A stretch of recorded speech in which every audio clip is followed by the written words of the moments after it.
اپنوں سے ایسی لڑائی نہ لڑیں کہ لڑائی تو جیت جائیں مگر اپنوں کو ہار جائیں۔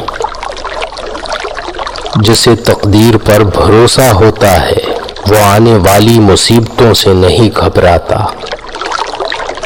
تاریخ ہزاروں سال میں بس اتنی سی بدلی ہے، تب دور تھا پتھر کا، اب لوگ ہیں پتھر کے۔ کسی کو دکھ مت پہنچاؤ کیونکہ ہر عمل پلٹ کر آتا ہے۔ آج اگر زندگی مشکل ہے تو کل کی آسانی کا وعدہ بھی اللہ نے کیا ہے، بس دعا میں یقین سے مانگتے رہو۔ کھانا ہو یا عزت، کسی کو حد سے زیادہ دو تو وہ قدر نہیں کرتا۔ جن باتوں پر جھگڑا کر کے لوگ منو مٹی تلے جا سوتے ہیں، انہی باتوں پر ہلکی سی مٹی ڈال کر دنیا میں پرسکون زندگی گزاری جا سکتی ہے۔ جو تکلیف تمہیں اللہ کے قریب کر دے وہ نعمت ہے۔ صبر میں شکوہ نہیں ہوتا، صرف خاموشی ہوتی ہے، اور اس خاموشی کا شور صرف اللہ ہی سنتا ہے۔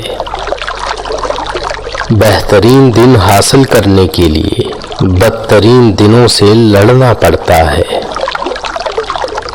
قرآن پاک بار بار کہتا ہے، نا امید نہ ہو، کمزور نہ پڑو، غمگین نہ ہو، بے شک اللہ ہر چیز پر قادر ہے۔ وہ چار چیزیں جن کی وجہ سے انسان کا دماغ تباہ ہو جاتا ہے: نیند کی کمی، بیماری میں کام کرنا، مسلسل تیز آواز میں بات کرنا، صبح کے وقت کچھ نہ کھانا۔ جس کی آنا اس کے قد سے اونچی ہو وہ شخص رشتے نبھا نہیں سکتا۔ انسان کی پریشانی میں رہنے کی چار علامات ہیں: طبیعت میں تبدیلی، یادداشت اور سوچ میں تبدیلی، جسمانی تبدیلی، رویے میں تبدیلی۔ جو بندہ اللہ کو پسند ہوتا ہے اس کا عمر کے آخری دنوں میں یہ حال ہوتا ہے کہ وہ کہتا ہے کہ میں نے کچھ نہیں کیا، یوں ہی عمر ضائع کر دی۔ انسان کو 5 چیزیں برباد کر دیتی ہیں: نیند، غصہ، ڈر، سستی اور کام ٹالنے کی عادت۔ عقل مند اور بے وقوفوں میں کچھ نہ کچھ عیب ضرور ہوتا ہے۔ عقل مند اپنی عیب خود دیکھ لیتا ہے اور بے وقوفوں کا عیب دنیا دیکھتی ہے۔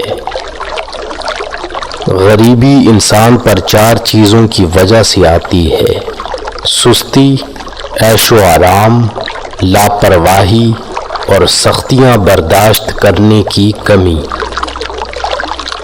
انسان کی آدھی خوبصورتی اس کی زبان اور آدھی خوبصورتی اس کی خاموشی میں ہے۔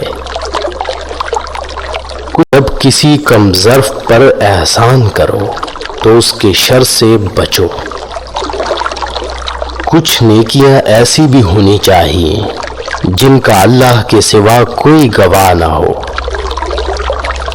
انسان گناہ کرنے کی وجہ سے جہنم میں نہیں جاتا، بلکہ گناہ پر مطمئن رہنے اور توبہ نہ کرنے کی وجہ سے جہنم میں جاتا ہے۔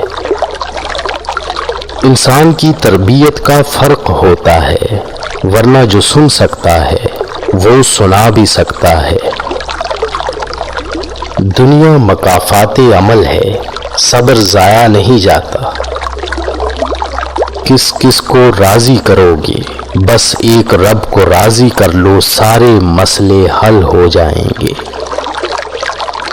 جھوٹ بولنے والے انسان کو ان علامات سے پہچانا جا سکتا ہے: منہ کو ڈھانپنا، ناک کو چھونا، سر ہلانا، آنکھیں رگڑنا، کان پکڑنا، منہ میں انگلی ڈالنا۔